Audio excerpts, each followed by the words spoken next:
अस्सलाम वालेकुम, आप देख रहे हैं ZTV HD और मैं हूं सादिया बतौल।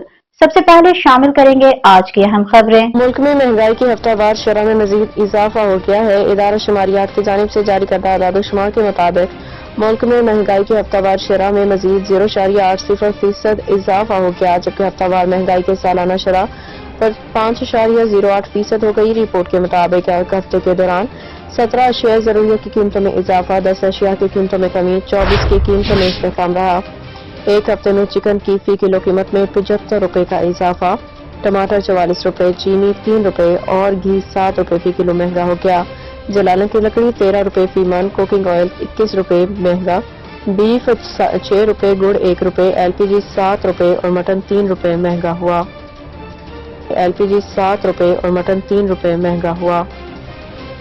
फिलवक्त के लिए न्यूज स्टूडियो से इतना ही। मजीद खबरों और अपडेट्स के लिए देखते रहिए ZTV HD।